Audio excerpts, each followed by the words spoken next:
Kami, bangsa Indonesia, dengan ini menyatakan kemerdekaan Indonesia. Hentikan semua kegiatan dan aktivitas saudara selama 3 menit saja pada tanggal 17 Agustus 2020 pukul 10:17 waktu Indonesia bagian Barat, dan ambil sikap sempurna berdiri tegak untuk menghormati peringatan detik-detik proklamasi. Dirgahayu Republik Indonesia, 75 tahun Indonesia maju.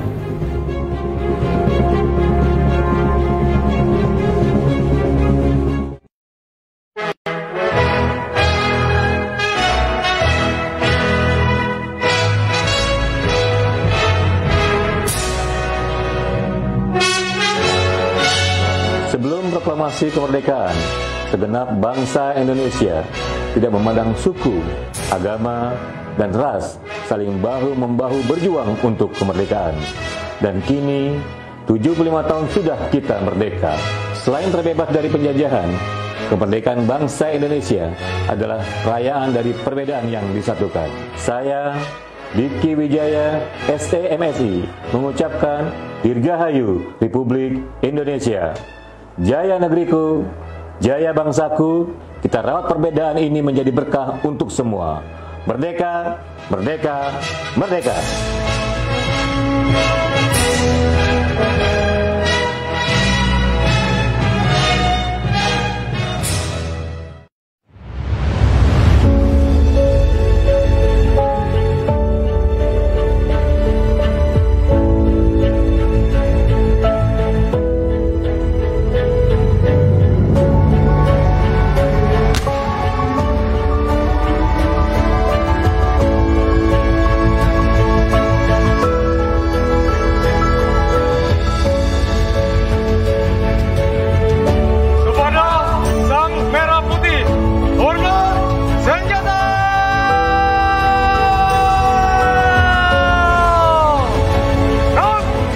Hentikan semua kegiatan dan aktivitas saudara selama 3 menit saja pada tanggal 17 Agustus 2020 pukul 10:17 waktu Indonesia bagian Barat, dan ambil sikap sempurna berdiri tegak untuk menghormati peringatan detik-detik proklamasi. Dirgahayu Republik Indonesia, 75 tahun Indonesia maju.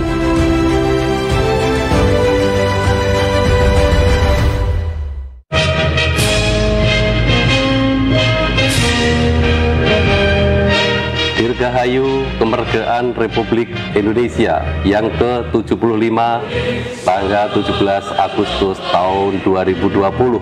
Dengan kemerdekaan kami, atas nama BPJS Ketenagakerjaan Cabang Tanjung Pinang, kita mengenang kembali arwah para pahlawan dengan perjuangannya yang sudah menghantarkan negara Indonesia menuju kemerdekaannya yang kita peringati saat ini. Dengan kemerdekaan berarti ini menjadi salah satu alat, menjadi salah satu sarana untuk mewujudkan tujuan kita merdeka, yaitu menciptakan masyarakat adil dan makmur dengan berdasarkan Pancasila dan Undang-Undang Dasar 1945. Sekali lagi, marilah kita ucapkan Dirgahayu Republik Indonesia Merdeka.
hentikan semua kegiatan dan aktivitas saudara selama 3 menit saja pada tanggal 17 Agustus 2020 pukul 10:17 waktu Indonesia bagian Barat, dan ambil sikap sempurna berdiri tegak untuk menghormati peringatan detik-detik proklamasi Dirgahayu Republik Indonesia 75 tahun Indonesia Maju.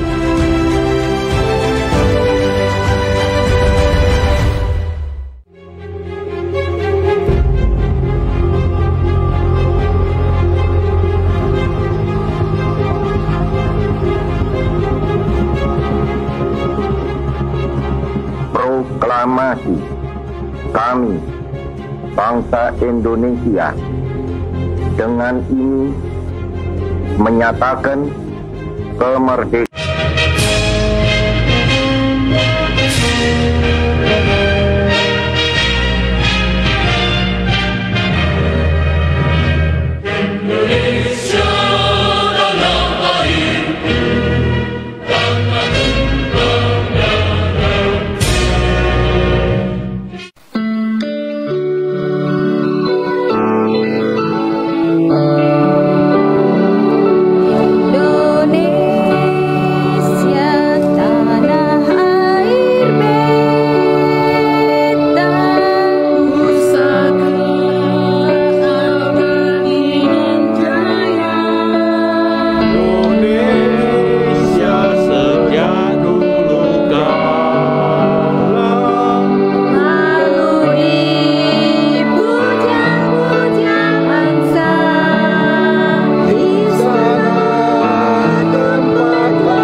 Assalamualaikum warahmatullahi wabarakatuh. Merdeka! 17 Agustus adalah hari di mana kita menghormati berdirinya bangsa kita yang besar, bangsa yang lahir dengan adanya semangat persatuan. Mari kita hargai jasa para pahlawan yang telah berjuang untuk kemerdekaan Republik ini. Untuk itu, saya Hajah Yuniarni Pustokoweni Sarjana Hukum, Ketua DPRD Kota Tanjung Pinang, mengucapkan Dirgahayu Republik Indonesia yang ke-75. Semoga kita semua tetap menjaga persatuan dan keutuhan bangsa menyongsong Indonesia maju. NKRI harga mati. Billahi taufiq wal hidayah. Wassalamualaikum warahmatullahi wabarakatuh. Merdeka!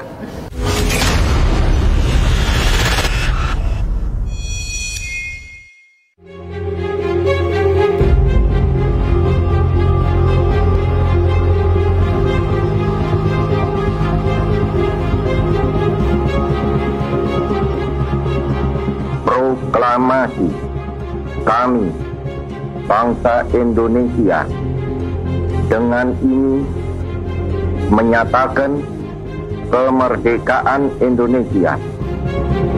Hentikan semua kegiatan dan aktivitas saudara selama 3 menit saja pada tanggal 17 Agustus 2020 pukul 10:17 waktu Indonesia bagian Barat, dan ambil sikap sempurna berdiri tegak untuk menghormati peringatan detik-detik proklamasi.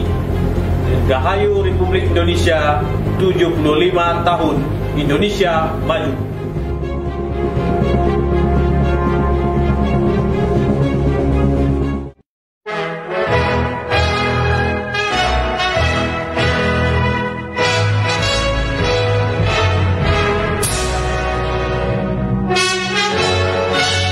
Sebelum proklamasi kemerdekaan, segenap bangsa Indonesia tidak memandang suku, agama, dan ras, saling bahu-membahu berjuang untuk kemerdekaan. Dan kini, 75 tahun sudah kita merdeka.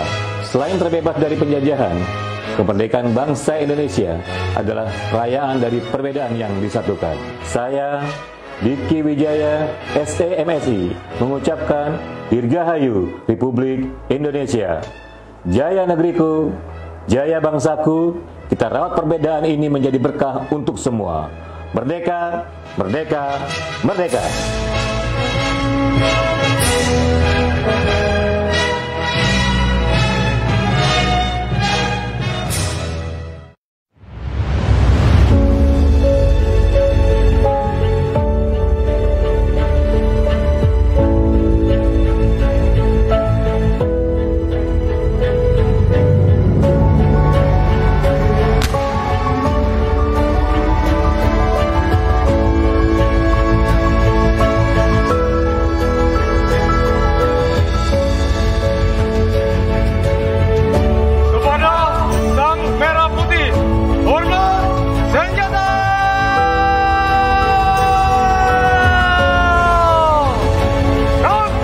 Hentikan semua kegiatan dan aktivitas saudara selama 3 menit saja pada tanggal 17 Agustus 2020 pukul 10:17 waktu Indonesia bagian Barat, dan ambil sikap sempurna berdiri tegak untuk menghormati peringatan detik-detik proklamasi.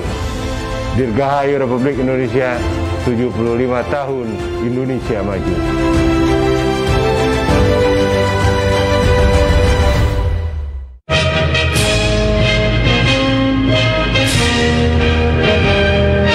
Dirgahayu kemerdekaan Republik Indonesia yang ke-75 tanggal 17 Agustus tahun 2020 dengan kemerdekaan kami.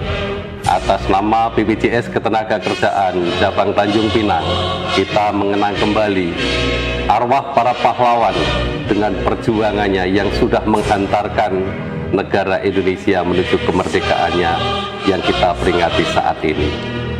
Dengan kemerdekaan berarti ini menjadi salah satu alat, menjadi salah satu sarana untuk mewujudkan tujuan kita merdeka, yaitu menciptakan masyarakat adil dan makmur dengan berdasarkan Pancasila dan Undang-Undang Dasar 1945. Sekali lagi, marilah kita ucapkan Dirgahayu Republik Indonesia Merdeka.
warahmatullahi wabarakatuh. Merdeka! 17 Agustus adalah hari di mana kita menghormati berdirinya bangsa kita yang besar, bangsa yang lahir dengan adanya semangat persatuan. Mari kita hargai jasa para pahlawan yang telah berjuang untuk kemerdekaan Republik ini. Untuk itu, saya Hajah Yuniarni Pustokoweni, Sarjana Hukum, Ketua DPRD Kota Tanjung Pinang, mengucapkan Dirgahayu Republik Indonesia yang ke-75. Semoga kita semua tetap menjaga persatuan dan keutuhan bangsa menyongsong Indonesia maju. NKRI harga mati. Billahi taufiq wal hidayah. Wassalamualaikum warahmatullahi wabarakatuh. Merdeka!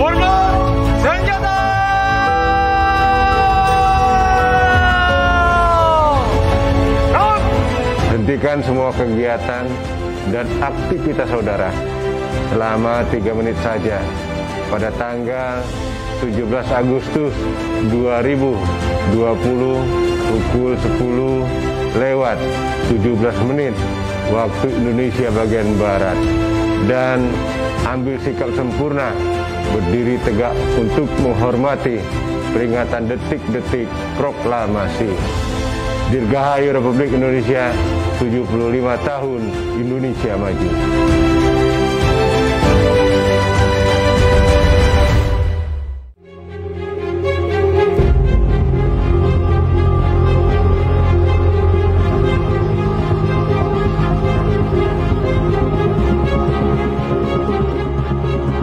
Proklamasi kami, bangsa Indonesia, dengan ini menyatakan kemerdekaan Indonesia. Hentikan semua kegiatan dan aktivitas saudara selama 3 menit saja pada tanggal 17 Agustus 2020 pukul 10:17 waktu Indonesia bagian Barat, dan ambil sikap sempurna berdiri tegak untuk menghormati peringatan detik-detik proklamasi Dirgahayu Republik Indonesia 75 tahun Indonesia Maju.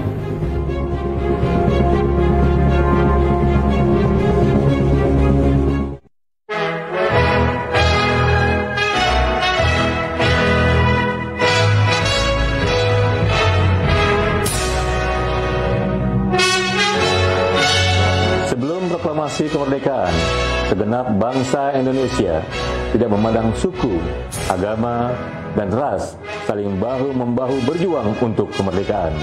Dan kini, 75 tahun sudah kita merdeka.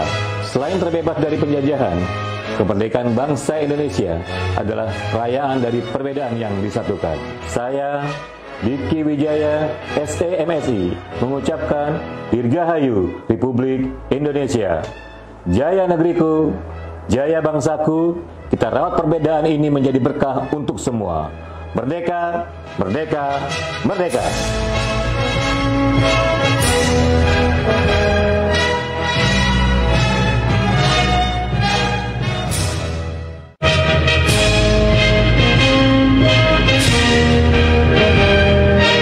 Dirgahayu kemerdekaan Republik Indonesia yang ke-75 tanggal 17 Agustus tahun 2020. Dengan kemerdekaan kami, atas nama BPJS Ketenagakerjaan Cabang Tanjung Pinang, kita mengenang kembali arwah para pahlawan dengan perjuangannya yang sudah menghantarkan negara Indonesia menuju kemerdekaannya yang kita peringati saat ini. Dengan kemerdekaan berarti ini menjadi salah satu alat menjadi salah satu sarana untuk mewujudkan tujuan kita merdeka, yaitu menciptakan masyarakat adil dan makmur dengan berdasarkan Pancasila dan Undang-Undang Dasar 1945. Sekali lagi, marilah kita ucapkan Dirgahayu Republik Indonesia Merdeka.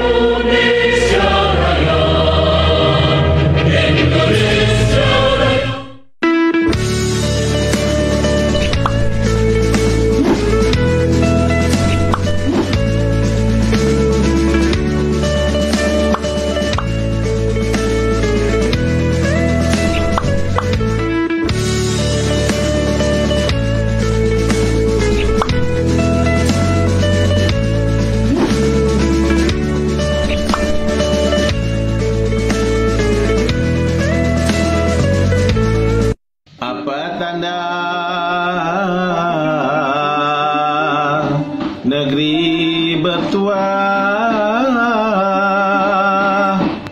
penduduk bekerja, perkara faedah.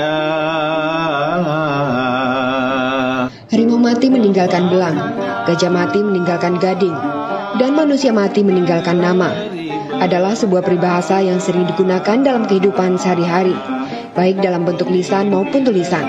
Sebagai suatu perumpamaan yang mempunyai arti, orang yang baik akan meninggalkan nama baik, dan orang jahat akan meninggalkan nama buruk yang tercemar. Dengan adanya peribahasa ini diharapkan kita sebagai manusia untuk senantiasa selalu berbuat kebaikan, sehingga ketika kita sudah tiada, dapat selalu dikenang nama baiknya. Lalu bagaimana caranya agar kita sebagai manusia selalu dikenang?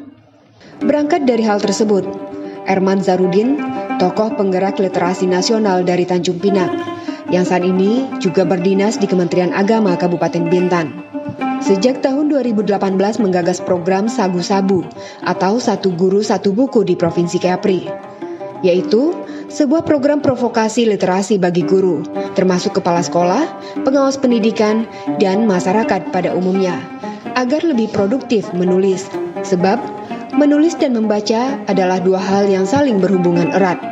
Erman Zarudin bekerja sama dengan portal mediaguru.id untuk memberikan pelatihan, pendampingan, penerbitan, dan penjualan sebuah buku yang telah dihasilkan anggotanya.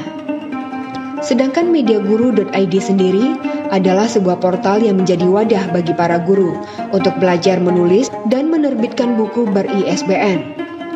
Bagi Erman, peribahasa manusia mati meninggalkan nama merupakan refleksi agar para guru untuk melahirkan karya berupa buku. Sebab literasi adalah suatu kegiatan atau aktivitas untuk lebih membudidayakan gerakan membaca dan juga menulis. Ditambah pula, Kepri dikenal sebagai lumbung sastra di Indonesia.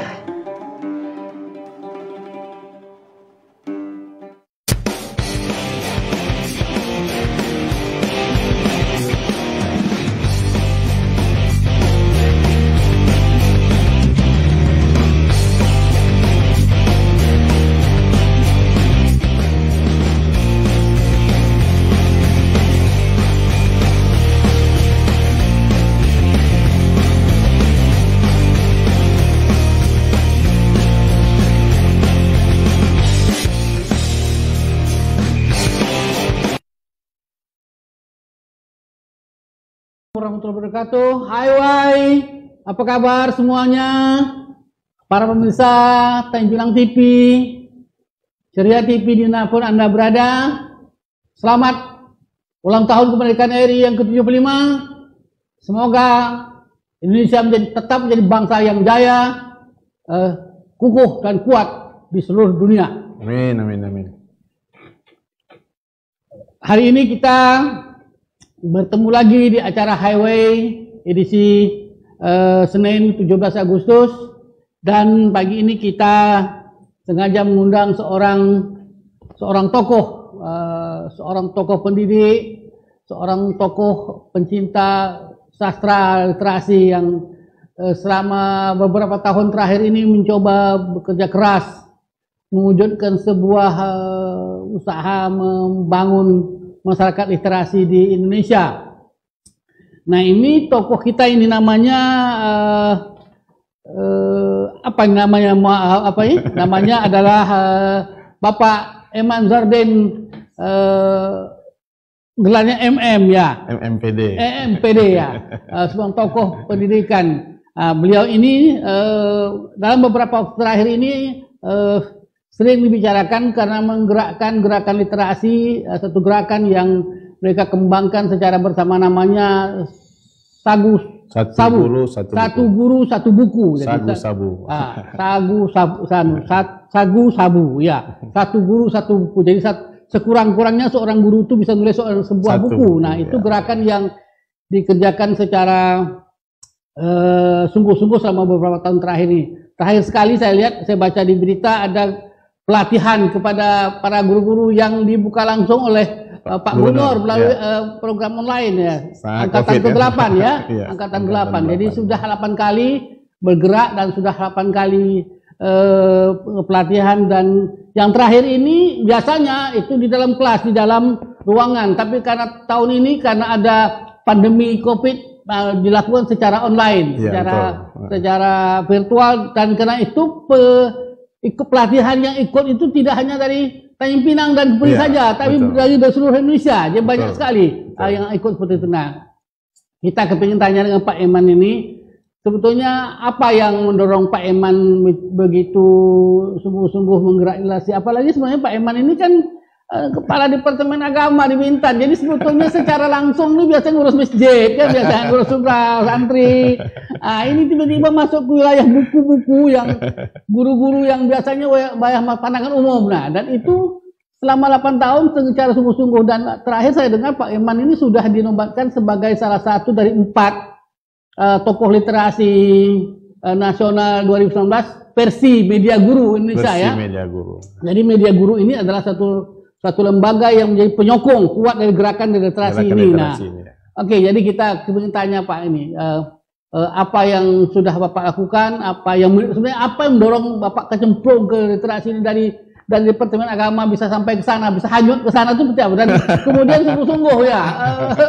sungguh-sungguh melakukan itu sehingga menghasilkan sesuatu terobosan yang luar biasa menurut saya. Jadi gerakan literasi itu tidak jargon saja, tidak omongan saja, ada sesuatu dan ada buku yang ditulis, ada buku-buku yang dicetak yang seperti itu. Nah, silakan Pak Eman. Baik, terima kasih. Bebas saja. Terima kasih Datuk atas waktu yang diberikan kepada saya hari ini melalui program Highway bersatu jam bersama Datuk Rida Kaliamsi. Ini bagi saya suatu penghargaan yang luar biasa, karena mungkin walaupun sering beberapa kali bersama TV Tanjung Pinang, tapi kali ini bicaranya biasa, dan biasanya bicaranya luar biasa karena bersama Datuk yang sudah dikenal luar biasa. Saya persoalan program Satu Guru Satu Buku ini pertama sekali diawali, mungkin saya ceritakan bagaimana sejarah awal. Jadi sejarah awalnya ketika Media Guru Indonesia membuat program ini di Riau. Jadi tepatnya di Pelalawan. Dulu ya? Di Pelalawan. Jadi bukan di Pekanbaru, tapi di Pelalawan. Jadi ketika mereka membuat itu, kita dapat informasi.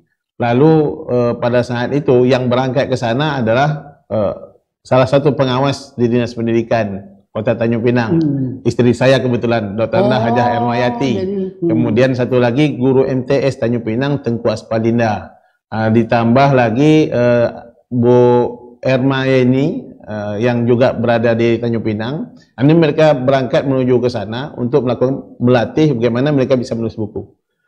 Mereka harus pergi pakai kapal, pakai pesawat, pakai mobil, ya kan? Jadi keberangkatan seperti ini kan luar biasa biaya yang dikeluarkan. Jadi saya pikir kalau yang seperti ini kita buat di Kepri, maka akan banyaklah orang Kepri bisa menulis yang tidak harus dia harus pergi jauh-jauh untuk dia belajar. Itu yang pertama. Kemudian mengapa saya gerakkan literasi? Hari ini kan sebenarnya kadang-kadang kita ini menyuruh, tapi kita tak berbuat. Guru tuh suruh anak menulis. Tulis, suruh mengarang dan sebagainya, tapi hasil karya guru itu sendiri dalam bentuk karangan ciptaan dia sendiri itu tak nampak. Belum ada. Ya? Belum ada. Jadi oleh karena itu agar kita senang menyuruh orang ataupun menyampaikan kepada anak didik misalnya untuk dia bisa juga menulis, maka guru harus berikan contoh dulu. Nah, itu Turi Handayani. Nah, dari kondisi yang seperti ini masih lemahnya, apalagi literasi Indonesia. Literasi Indonesia ini kalau kita dengar kan minat baca Indonesia ini kan 1/1000. 1/1000. Negara maju itu seperti Jepang misalnya, kalau kita baca dalam berbagai media, Jepang itu ketika mereka masuk di dalam misalnya kereta api, dia tetap baca buku. Kalau kita enggak, kita rajin juga baca, tapi baca WA. Itu bedanya. Sekarang WA. Kalau sekarang ini, kalau dulu tidak. Lebih banyak berbual. Bual gitu kan. Jadi itu tuh. Jadi setelah saya lihat memang. Jadi balik lagi. Jadi sebenarnya yang menyentuh Pak Eman pertama kali ini soal orang rumah ya. Orang rumah yang ke pelatihan. Jadi bukan Pak Eman yang pergi latihan. Bukan saya yang pergi pelatihan pertama. Lihat orang rumah ikut program pelatihan literasi ini, Pak Eman merasa kalau begitu lebih baik kita bikin saja di Pinang. Kita buat di Kepri. Bisa orang yang ikut dan lebih banyak yang mungkin lebih murah daripada. Lebih murah, tidak ada biaya yang besar. Pelawan itu jauh lah. Kan baru nyebrang lagi ke naik darat. Oke. Jadi itu sentuhan pertama Pak Eman dengan gerakan literasi ini. Ya, sentuhan pertama. Kemudian dari sentuhan yang pertama demikian tadi, maka mereka ini kan membuat kegiatan ada temu guru penulis di Jakarta. Waktu itu tahun 2017 akhir. Jadi ketika temu penulis, saya izinkan pergilah, tak apa-apa. Karena saya pikir bekerja kan tidak harus tengah, biar sampai ke tujuan gitu. Kalau berjalan sampai ke tujuan gitu kan. Oleh karena itu silakan ikuti kata saya. Setelah sana saya lihat semangatnya makin tinggi. Oh, semangat tinggi kalau gini. Oke, ini kalau tidak kita dukung dalam konteks gerakan, maka ini paling selesai itu selesailah. Gitu. Oleh karena itu saya ambil peluang ketika Hari Amal Bakti Kementerian Agama Kota Tanjung Pinang. Pada saat itu saya Kepala Kantor Kementerian Agama Kota Tanjung Pinang. Awal sekitar tanggal 19 Februari saya buatlah kegiatan dalam rangka Hari Amal Bakti Kementerian Agama Kota Tanjung Pinang, yaitu gerakan menulis ilmiah dan populer. Ya kan, pelatihan menulis ilmiah dan populer, satu guru satu buku. Itu yang pertama kita buat waktu saya di Kemenak. Memang ternyata itu sudah ada kontak, sudah ada komunikasi dengan media guru Indonesia itu. Pada saat saya sebelum membuat itu, ketika sudah dapat baru saya kontak dengan media guru. Tapi saya belum kenal. Gitu. Karena baru kontak dengan CEO-nya, CEO-nya Pak Muhammad Ihsan, kemudian pemretnya itu Pak Eko Setio. Eko ini dulu di Jawa Post, ya, di koran Jawa Post. Jadi dia sebagai pemimpin redaksinya. Saya kontak itu, mereka bersedia datang. Jadi mereka bersedia datang, maka saya buatlah program menulis itu dalam rangka Hari Amal Bakti. Jadi Hari Amal Bakti yang biasanya hanya olahraga, saya kita rubah dia supaya punya nilai plusnya, nilai lebih selain olahraga, yaitu dengan kita buat kegiatan menulis ini. Dan alhamdulillah ketika saya buat Kepri 1 menulis, Kepri 1 tahun 2018 pada bulan Februari, itu peserta yang ikut ada 134 orang. Ramai. Semuanya guru? Semuanya guru, kemudian guru agama, guru dinas pendidikan, guru RA, guru TK, pokoknya siapa saja guru.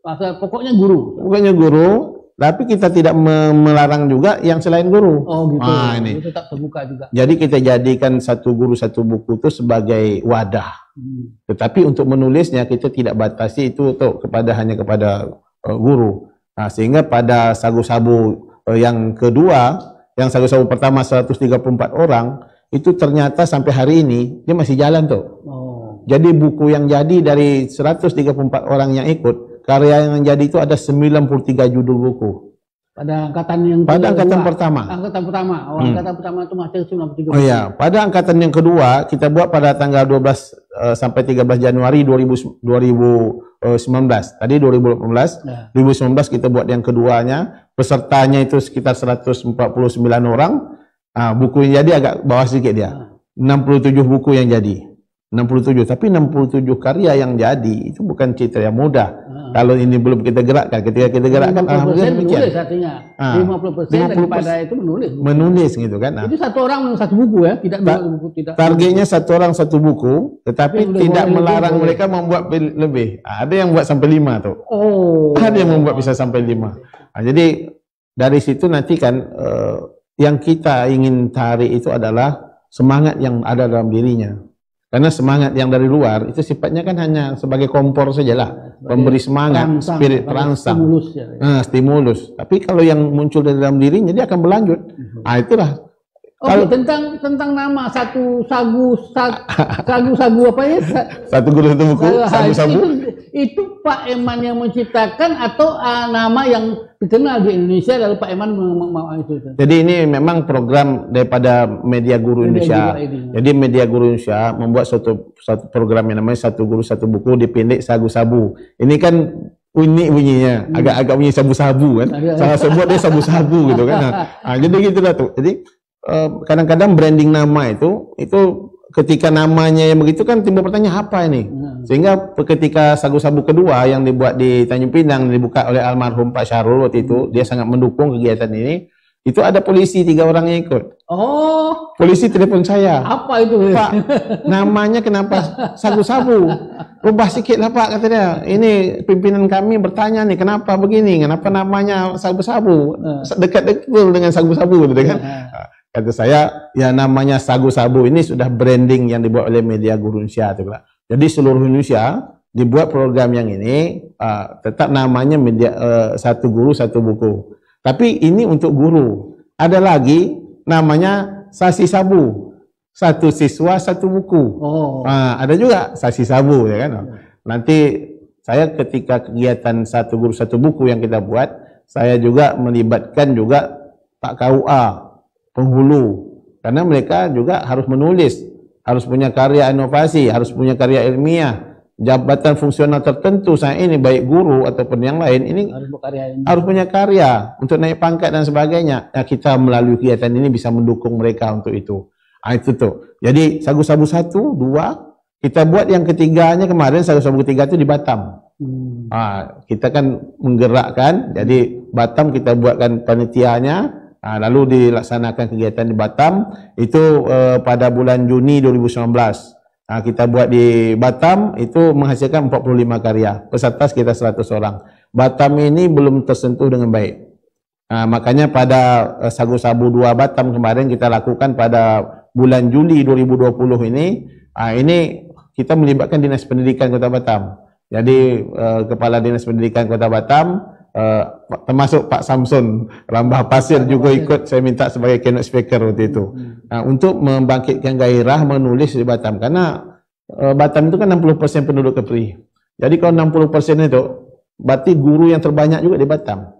Kalau guru di Batam ini menulis karya, saya pikir kita akan tahu sejarah dulu seperti ini. Ketika buku itu dibaca ke 10 tahun yang lagi, sudah berubah Batam itu kan. Bukunya sudah pernah seperti ini, gambaran dan sebagainya. Jadi sekarang sudah angkatan ke-8? Ini sudah angkatan ke-8. Di Tanjung Pinang dan di Batam? Di Tanjung Pinang, Batam, Karimun. Di Karimun. Dan Bintan. Bintan, ada 4 lokasi. Jadi boleh akan Kemenak, boleh di Bintan sekarang tuh. Tapi dalam gerak kita tidak pernah meluas kemana-mana. Kita tidak pernah membatas. Bukan Kemenaknya yang bergerak. Bukan Kemenaknya yang bergerak. Personalnya Eman Zarudin yang bergerak sebagai tokoh kayak itulah. Oke, kita close dulu pada sesi ini, nanti kita bertemu pada sesi yang kedua. Bye. Ketemu pada sesi yang kedua.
Hentikan semua kegiatan dan aktivitas saudara selama 3 menit saja pada tanggal 17 Agustus 2020 pukul 10:17 waktu Indonesia bagian Barat, dan ambil sikap sempurna berdiri tegak untuk menghormati peringatan detik-detik proklamasi.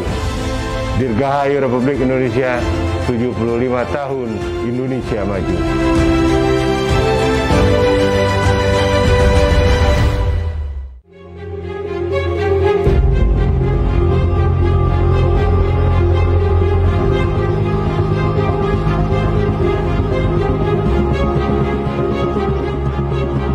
Proklamasi kami, bangsa Indonesia, dengan ini menyatakan kemerdekaan Indonesia.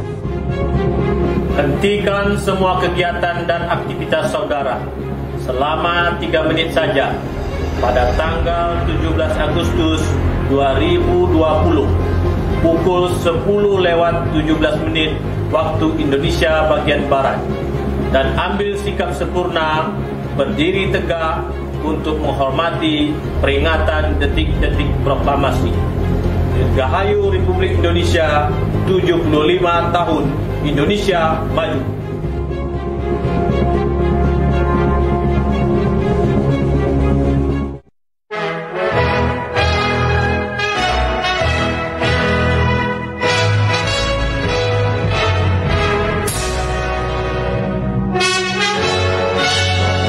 Proklamasi kemerdekaan, segenap bangsa Indonesia tidak memandang suku, agama, dan ras, saling bahu-membahu berjuang untuk kemerdekaan. Dan kini, 75 tahun sudah kita merdeka. Selain terbebas dari penjajahan, kemerdekaan bangsa Indonesia adalah perayaan dari perbedaan yang disatukan. Saya, Diki Wijaya, STMSI, mengucapkan Dirgahayu Republik Indonesia. Jaya negeriku, jaya bangsaku, kita rawat perbedaan ini menjadi berkah untuk semua. Merdeka, merdeka, merdeka.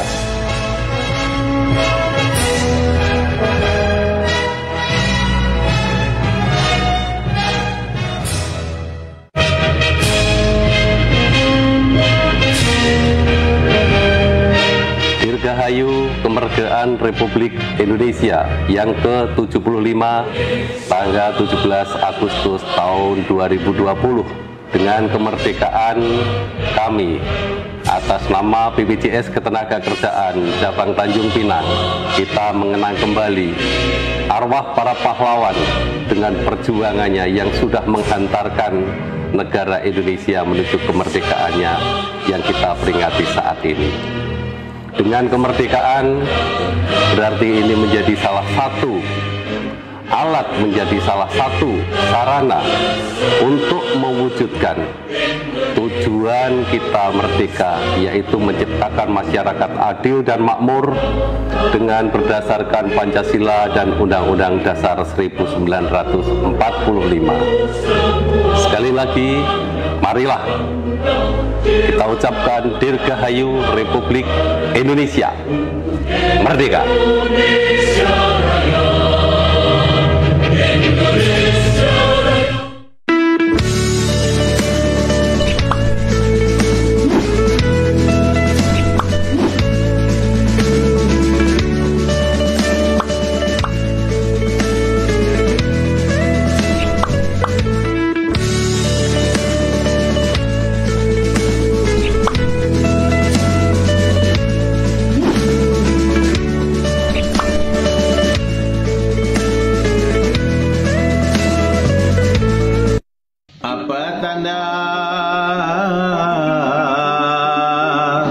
Negeri bertuah, penduduk bekerja, perkara faedah. Harimau mati meninggalkan belang, gajah mati meninggalkan gading, dan manusia mati meninggalkan nama adalah sebuah peribahasa yang sering digunakan dalam kehidupan sehari-hari, baik dalam bentuk lisan maupun tulisan, sebagai suatu perumpamaan yang mempunyai arti Orang yang baik akan meninggalkan nama baik dan menjauhkan nama buruk. Yang peribahasa ini diharapkan kita sebagai manusia untuk senantiasa selalu berbuat kebaikan, sehingga ketika kita sudah tiada, dapat selalu dikenang nama baiknya. Lalu bagaimana caranya agar kita sebagai manusia selalu dikenang?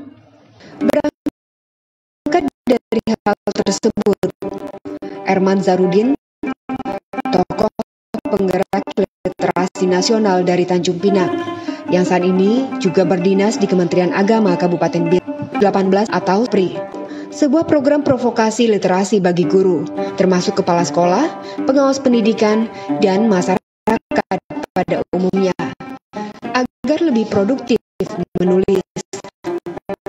Sebab menulis dan membaca adalah dua hal yang saling berhubungan erat. Erman Zarudin bekerja sama dengan portal mediaguru.id untuk memberi pelatihan. Bertanya, sedangkan mediaguru.id sendiri adalah sebuah portal yang menjadi wadah bagi para guru untuk belajar menulis dan menerbitkan buku ber-ISBN. Bagi Erman, peribahasa manusia mati meninggalkan nama merupakan refleksi agar para guru untuk melahirkan karya berupa buku. Sebab literasi adalah suatu kegiatan atau aktivitas untuk lebih membudidayakan gerakan membaca dan di lumbung sastra di Indonesia.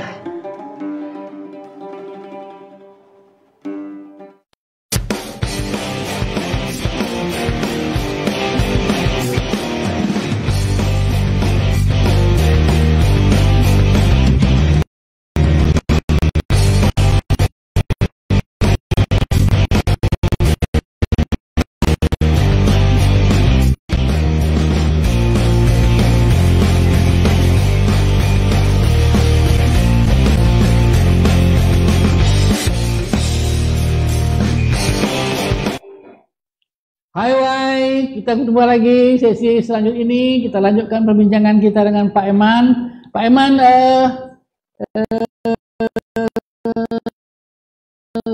selama beberapa kali pelatihan ini sudah berapa banyak buku? Ini salah satu buku yang Bapak terbitkan. Rata-rata buku yang nggak tipis ya. Rata-rata mungkin 50 sampai sudah banyak berapa? Secara buku tunggal saya ada 8. Oh, ya kan?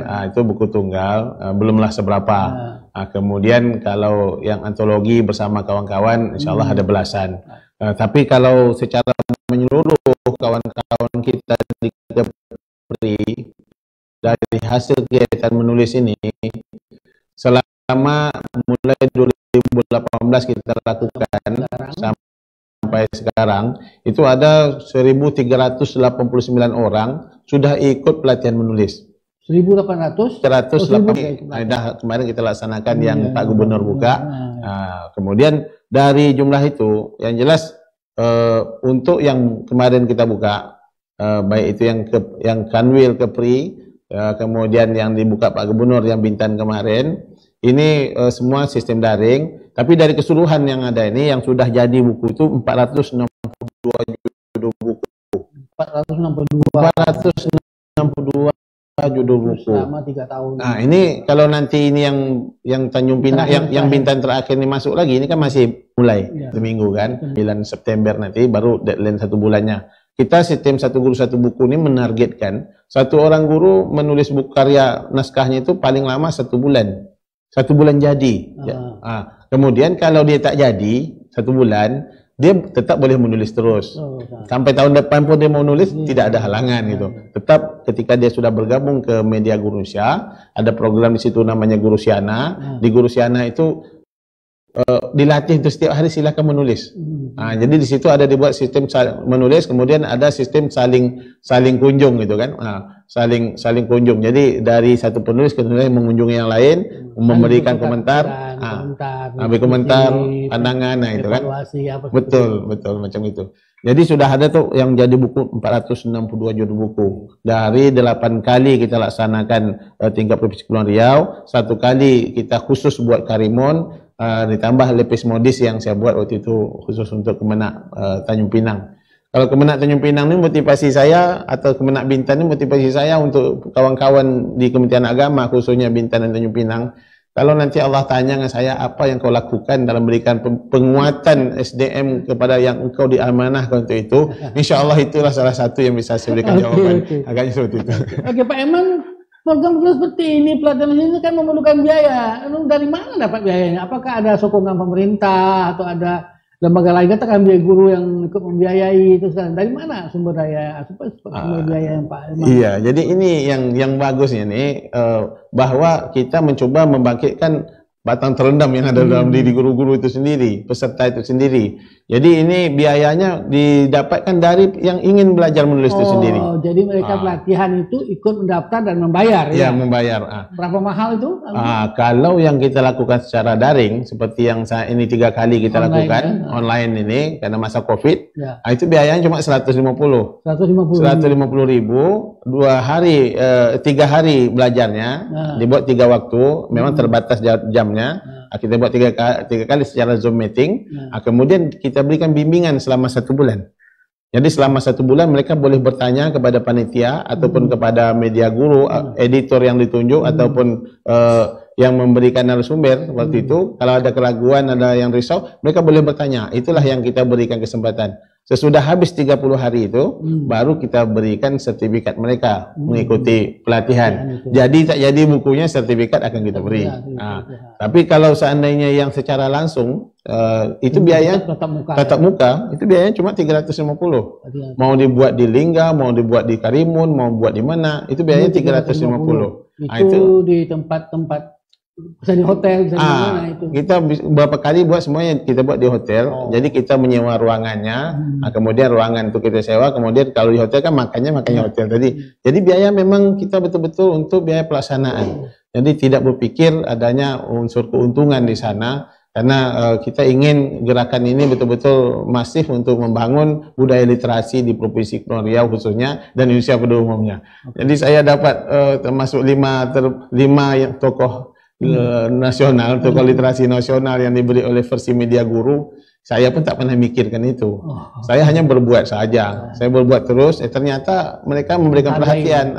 Ada Bupati Grobogan waktu itu yang dapat, ada yang dari Sumatera Utara, kemudian Kanwil Kementerian Agama Padang, Pak Henry, kemudian saya juga rupanya masuk takkan Kemenak waktu itu. Jadi itu penghargaan yang bukanlah sesuatu yang kita kejar untuk itu, tapi orang melihat lalu memandang itu dipandang perlu ya. Pada saat acara Jakarta 2019 akhir, saya diundang ke sana untuk menerima penghargaan tersebut gitu kan. Jadi swasta mandiri, dukungan yang ada dari media guru, ada tutorial, tenaga ahli segala macam. Tetap saja mereka itu datang kan tetap diberi biayanya kita tanggung. Diambil dari biaya pendaftaran. Tadi. Kemudian dari pemerintah memberikan dukungan dalam bentuk sampai saat ini dalam bentuk moral. Jadi dalam bentuk moral ketika kita minta untuk membuka sagu-sagu pertama dibuka oleh Pak Gubernur diwakili Pak Bahrum kan, Pak Samsul Bahrum. Kemudian waktu sagu-sagu kedua langsung dibuka oleh Pak Wali Kota Tanjung Pinang. Begitu juga yang kita buat di Karimun dibuka oleh Pak Bupati. Pernah dibuka Sekda, pernah dibuka Pak Bupati.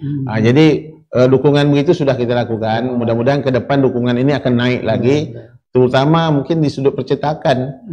Kan kelemahan kita kan ketika mencetak kan butuh biaya.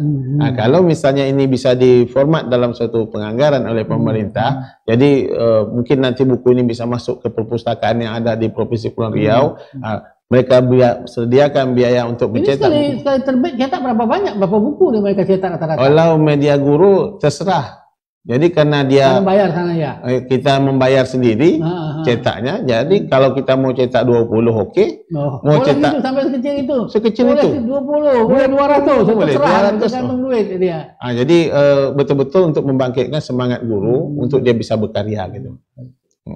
Pak Eman, selain itu kemudahan cetak segala seperti itu, tiap pelatihan segala macam itu tematik nggak? Ada tema-tema tertentu, misalkan latar belakang Kepri, misalnya Pak Eman memilih guru-guru itu memilih latar belakang sejarah, wisata, segala macam. Apa tema-tema apa yang sampai saat ini kita memberikan kebebasan yang luas Jadi kita sampaikan mereka boleh menulis buku.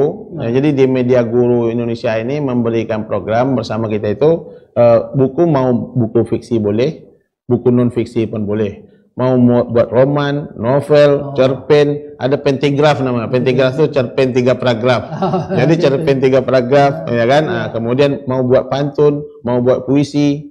Bebas, tapi kalau saya lihat mau buat sejarah, ada juga yang buat pahlawanku. Dia bercerita tentang bagaimana sini. Kalau bagaimana pahlawan yang ada di Kepri, termasuk dia bercerita juga tentang Hang Tuah. Dia bercerita di dalam itu kan. Jadi hebat juga ini guru-guru nih bisa menulis gini, ya kan? Kemudian juga bercerita tentang keindahan alam sini. Jadi ada wisata. Saya buat program objek wisata sejarah. Saya baca salah satu buku yang Pak Eman beri sama saya itu, terutama di luar Kepri ada Karimun, ada apa semua itu mereka menulis tentang objek-objek wisata. Objek-objek wisata dan sejarah. Sebetulnya dalam buku-buku sejarah tak ada, dan catatan bagus menurut saya itu. Mungkin saya pikir ada tema-tema tertentu setiap kali pelatihan, ada tema-tema tertentu, tapi bebas sekali ya. Bebas. Jadi bebas. Kenapa? Karena memang target pertama adalah bagaimana membangkitkan gairah guru itu untuk menulis. Semangat dia untuk menulis. Biasanya orang paling mudah menulis itu adalah yang pribadi tuh. Jadi cerita pribadi seperti misalnya perjalanan hidup dia, perjalanan karir dia, ya kan? Kemudian kalau ada kerinduan dalam dirinya, macam saya pernah rindu buat ayah, nak pergi nengok bapak tak dapat, akhirnya puisi yang muncul kan gitu. Bisa demikian kan? Makku Melayu yang tegar dan penyabar ini sebenarnya 1 bulan sebelum acara saya membuat sekitar satu buku pertama, mak saya meninggal kan, malam itu dia menyebutkan mau ke Tanjung Pinang. Jadi besok pagi rencana mau berangkat ke Tanjung Pinang. Saya sudah setelkan gitu. Ternyata jam 3 malam adik saya nelpon, mak saya malam itu diambil oleh Allah SWT kembali. Jadi kondisi yang seperti itu, jiwa yang seperti itu membuatkan sangat mudah untuk menulis. 15 hari saya buatkan naskahnya jadi kan. Bisa ditebal tapi kita cukuplah segitu saja dulu. Jadi 15 hari naskah jadi, buku Makku Melayu yang tegar dan penyabar bisa dibuat. Di dalam ini isinya karakter bagaimana seorang ibu yang sangat sayang kepada anaknya, bagaimana dia mendidik anaknya, seperti apa dia mengajarkan misalnya bersusah dari awal, menabung dan sebagainya. Jadi di dalam itu juga saya selipkan Gurindam 12 itu. Ini karena saya punya maksud dengan Gurindam 12 ini adalah ciri Melayu, di mana orang Melayu itu Gurindam 12 macam sudah menjadi suatu pekerti ataupun pedoman dalam kehidupan hidup masyarakat lah gitu kan. Jadi karena dia tak bertentangan dengan syarak dengan Islam. Jadi saya masukkan situ, minimal orang yang baca buku Makku Melayu dan Tegar Penyabar dia dapat tambahan pengetahuan tentang bagaimana Gurindam 12 itu. Oke, karena ini gerakan literasi bukan baru, dah di Indonesia dah mulai berlama-lama. Dan ini gerakan yang dilakukan pemerintah. Nah, dalam hal ini ada nggak dukungan secara langsung, bukan dalam bentuk seremonial, dalam pidato bukan saya, misalnya Dinas Perpustakaan Daerah, Dinas Kebudayaan Daerah, Dinas Pendidikan Daerah itu secara langsung ada dukungan nggak program yang Pak Eman lakukan sebagai gerakan literasi? Karena ini sebetulnya kepentingan terbesar itu kepentingan dunia pendidikan, dan dunia perpustakaan, dunia kearsipan dan lain-lain. Ada nggak? Kalau dalam bentuk uang belum ada tuh. Tapi kalau dalam bentuk setuju dan seperti sagu-sagu pertama, saya sebagai kemenak waktu itu saya ajak juga Kepala Dinas Pendidikan. Waktu itu Pak Dadang Huzaifah kan sebagai Kepala Dinas Pendidikan, supaya nanti bersama beliau bisa mengajak guru-guru untuk bersama. Ya, dukungan seperti itu. Pernah ngajukan katakanlah kepada Dinas Perpustakaan Provinsi atau Kota agar buku ini menjadi bahagian daripada perpustakaan daerah. Kemarin kita coba tanya seperti ke Bintan, jadi mereka tidak punya anggaran untuk melakukan pencetakan. Jadi kalau misalnya buku kita mau kita taruhkan ke sana, siap berapapun mau dimasukkan oke. Tapi kalau untuk memperbanyak buku sampai saat ini mereka belum memiliki anggaran itu. Untuk masyarakat semua. Ya. Kalau di beban kalau kemampuan finansial guru-guru kita tahulah kalau bisa cetak 50 itu udah banyak betul lah dia kan. Apalagi kan cetaknya tidak di Tanjung Pinang, cetaknya kan di luar. Iya betul. Di Tanjung Pinang tentu harga ongkos cetaknya lebih mahal. mahal. Ongkos cetak sebetulnya tidak mahal Pak. Iya. Pak Iman. Ongkos kirim, ongkos kirim. Ongkos kirim itu lebih mahal dari bukunya. Kadang-kadang saya semalam beli yang dari Riau, bukunya 67.000, ongkos kirimnya 60.000. 60.000 kan, masih mahal. Kalau kita sempat kirim ke luar negeri, bukunya 20.000, ongkos kirimnya 500.000, 10 kali lipat. Gitu. Makanya ada satu program ke depan memang dari Media Guru Indonesia itu, di mana melakukan penjualan buku secara online. Jadi orang bisa membeli buku online yang harganya memang jauh lebih murah karena tidak dicetak kan, seperti e-book yang dibuat oleh pemerintah waktu itu. Kalau ini sekarang sudah diprogram, tapi memang dibutuhkan kesiapan tenaga SDM mereka untuk itu. Kalau itu nanti seluruh Indonesia, di mana yang bergabung di Media Guru ini kan sudah ada 60.000 di Indonesia. Guru di Indonesia sudah bergabung sekitar 60.000. 60.000 yang program satu buku satu guru, satu guru satu buku. Dia bergabung di Media Guru saya dalam bentuk Guru Siana. Guru Sianer menulis, tapi belum tidak semuanya ikut pada pelatihan program satu guru satu buku. Tapi sudah sekian banyak. Yang ini kalau seandainya berkembang terus akan membuatkan Indonesia ini yang selama ini berada tingkat literasinya di bawah, mudah-mudahan bisa naik ya yang lebih baik. Pak Iman, dalam konteks sudah 1.300 guru tak sadar ikut program ini. Kira-kira ada pengaruh tradisi literasi zaman lalu kan? Kita ada sini kan ada pengingat, ada Raja Ali Haji penulis naskah Tufatul Nafis, tradisi mengarang, bagus sekali.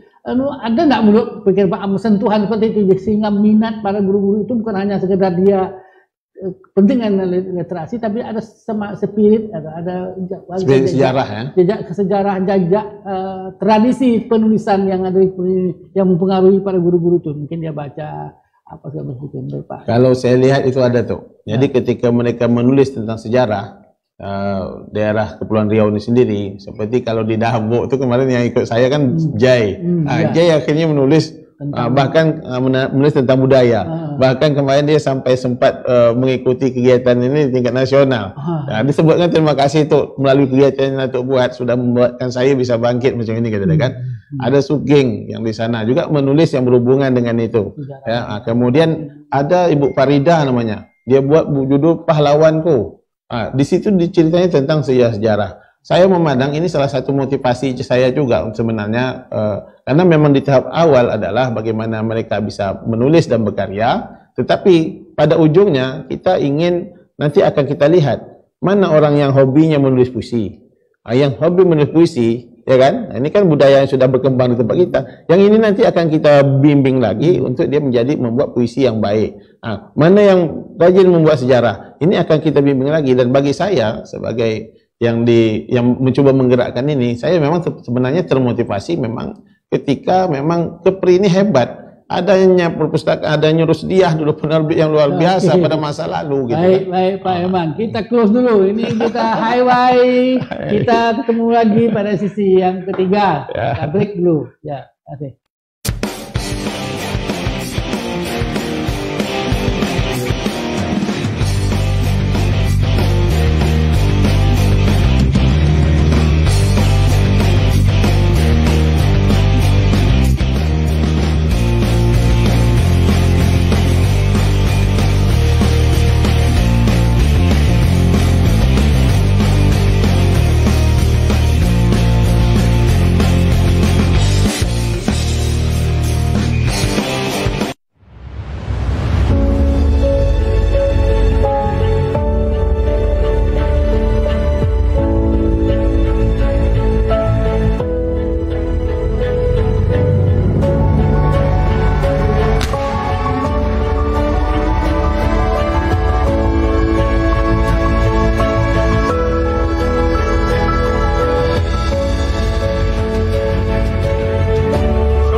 Semua kegiatan dan aktivitas saudara selama 3 menit saja pada tanggal 17 Agustus 2020 pukul 10:17 waktu Indonesia bagian Barat, dan ambil sikap sempurna berdiri tegak untuk menghormati peringatan detik-detik proklamasi.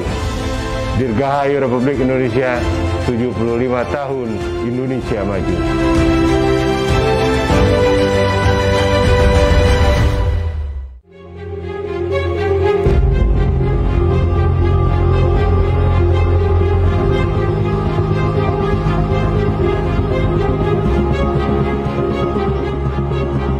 Proklamasi kami, bangsa Indonesia, dengan ini menyatakan kemerdekaan Indonesia. Hentikan semua kegiatan dan aktivitas saudara selama 3 menit saja pada tanggal 17 Agustus 2020 pukul 10:17 waktu Indonesia bagian Barat, dan ambil sikap sempurna berdiri tegak untuk menghormati peringatan detik-detik proklamasi. Dirgahayu Republik Indonesia, 75 tahun Indonesia Maju.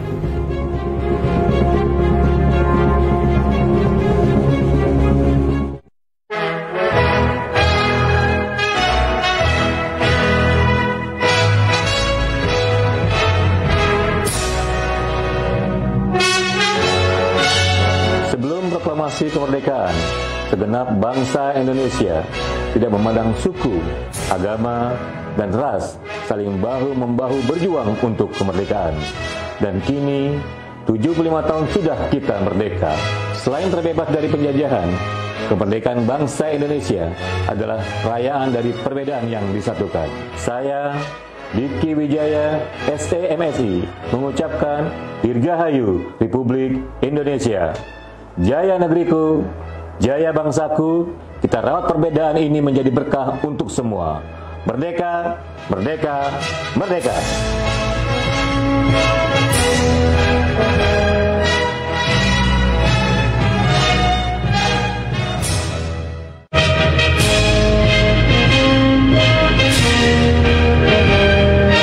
Dirgahayu kemerdekaan Republik Indonesia yang ke-75 tanggal 17 Agustus tahun 2020 dengan kemerdekaan kami atas nama BPJS Ketenagakerjaan Cabang Tanjung Pinang, kita mengenang kembali arwah para pahlawan dengan perjuangannya yang sudah menghantarkan negara Indonesia menuju kemerdekaannya yang kita peringati saat ini. Dengan kemerdekaan berarti ini menjadi salah satu alat, menjadi salah satu sarana untuk mewujudkan tujuan kita merdeka, yaitu menciptakan masyarakat adil dan makmur dengan berdasarkan Pancasila dan Undang-Undang Dasar 1945. Sekali lagi, marilah kita ucapkan Dirgahayu Republik Indonesia Merdeka.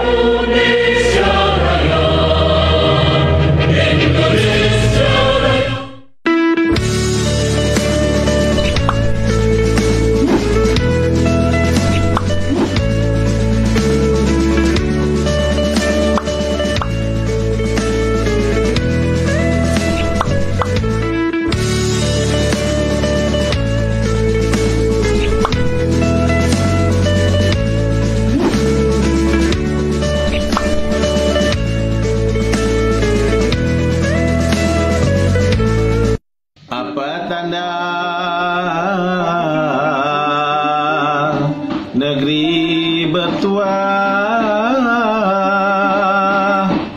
penduduk bekerja, perkara faedah. Harimau mati meninggalkan belang, gajah mati meninggalkan gading, dan manusia mati meninggalkan nama adalah sebuah peribahasa yang sering digunakan dalam kehidupan sehari-hari, baik dalam bentuk lisan maupun tulisan. Sebagai suatu perumpamaan yang mempunyai arti, orang yang baik akan meninggalkan nama baik, dan orang jahat akan meninggalkan nama buruk yang tercemar. Dengan adanya peribahasa ini diharapkan kita sebagai manusia untuk senantiasa selalu berbuat kebaikan, sehingga ketika kita sudah tiada, dapat selalu dikenang nama baiknya. Lalu bagaimana caranya agar kita sebagai manusia selalu dikenang? Berangkat dari hal tersebut, Erman Zarudin, tokoh penggerak literasi nasional dari Tanjung Pinang, yang saat ini juga berdinas di Kementerian Agama Kabupaten Bintan. Sejak tahun 2018 menggagas program Sagu Sabu atau Satu Guru Satu Buku di Provinsi Kepri, yaitu sebuah program provokasi literasi bagi guru, termasuk kepala sekolah, pengawas pendidikan, dan masyarakat pada umumnya, agar lebih produktif menulis. Sebab, menulis dan membaca adalah dua hal yang saling berhubungan erat. Erman Zarudin bekerja sama dengan portal mediaguru.id untuk memberikan pelatihan, pendampingan, penerbitan dan penjualan sebuah buku yang telah dihasilkan anggotanya. Sedangkan mediaguru.id sendiri adalah sebuah portal yang menjadi wadah bagi para guru untuk belajar menulis dan menerbitkan buku ber-ISBN. Bagi Erman, peribahasa manusia mati meninggalkan nama merupakan refleksi agar para guru untuk melahirkan karya berupa buku. Sebab literasi adalah suatu kegiatan atau aktivitas untuk lebih membudidayakan gerakan membaca dan juga menulis. Ditambah pula, Kepri dikenal sebagai lumbung sastra di Indonesia.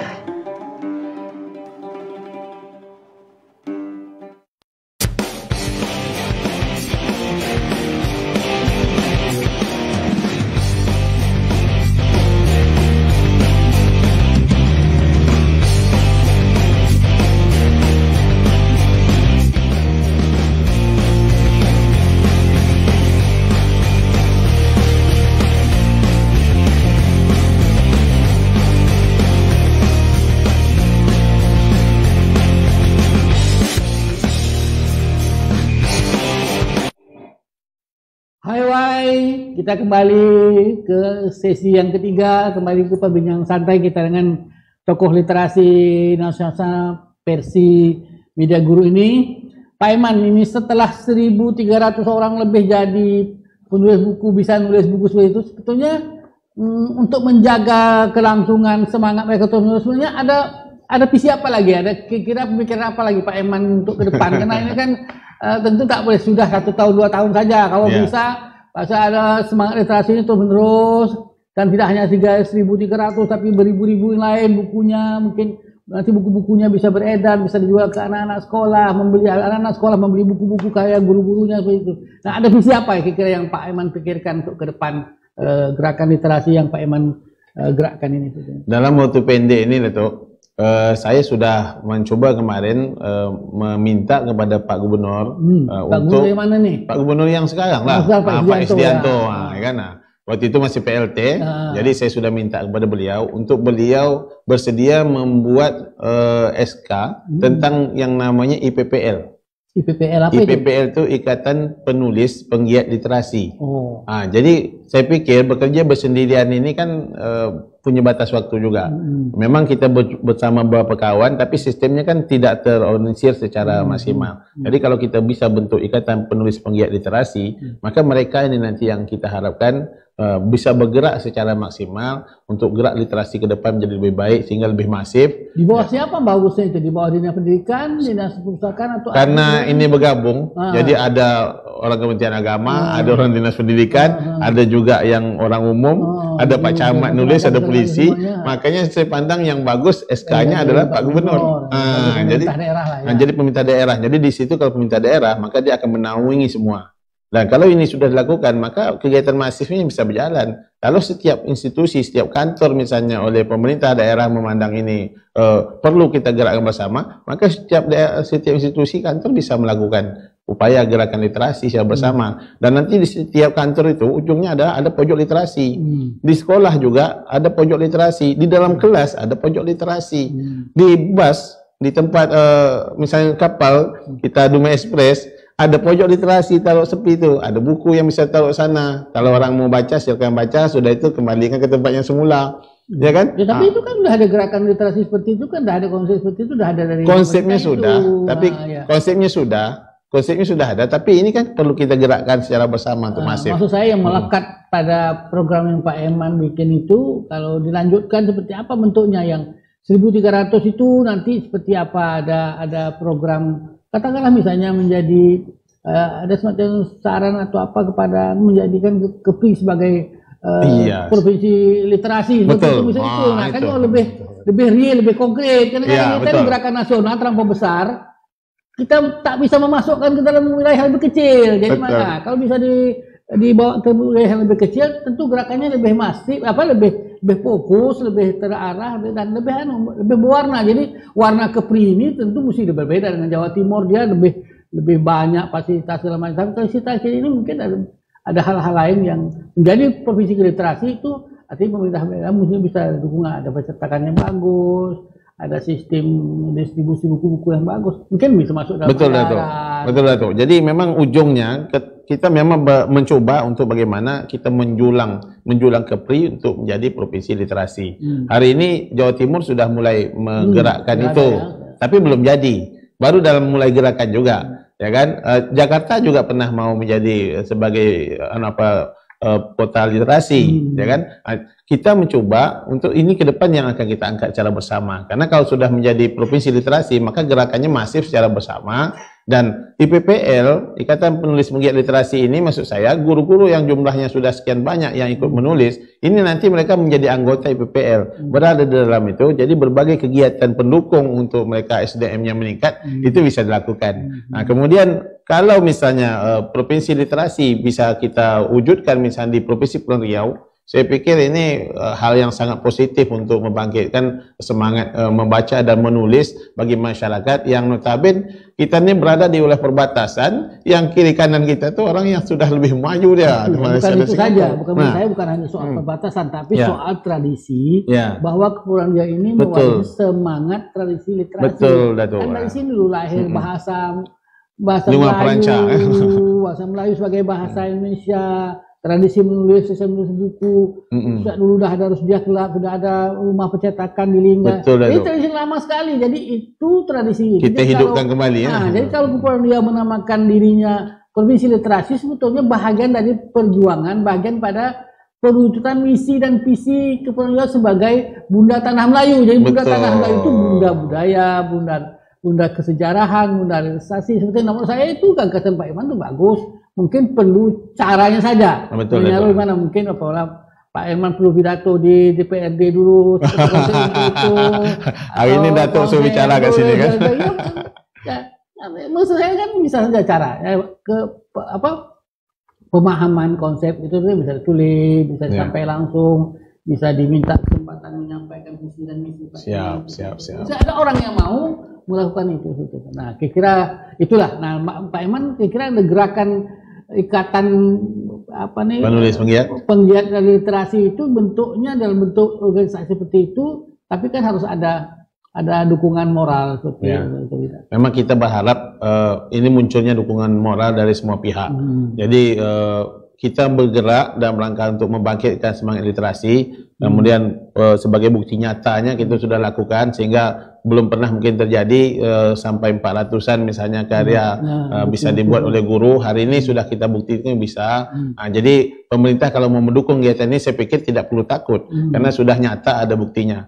Lalu betul, kita ini sebagai sejak bahasa Indonesia itu dari bahasa Melayu dari tempat kita, kemudian sejarah kerajaan luar biasa pada masa lalu yang kalau dikali pun luar biasa, dan ini adalah modal dasar untuk kita bagaimana betul-betul menjadikan Provinsi Kepulauan Riau ini sebagai provinsi provinsi literasi.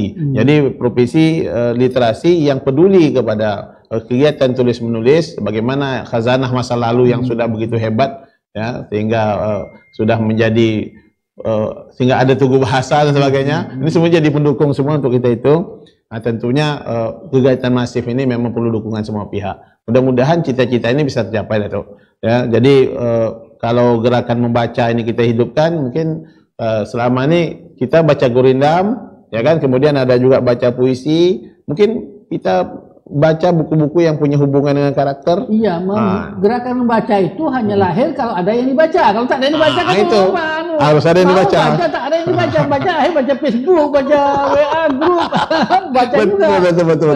Jadi harus ada gerakan. Gerakan membaca itu hanya wujud kalau ada yang mau dibaca. Nah, ada yang mau dibaca itu ada yang menulis. Jadi yang menulis ini sebenarnya penting. Kalau Pak Eman ini sudah punya potensi menulis 1.300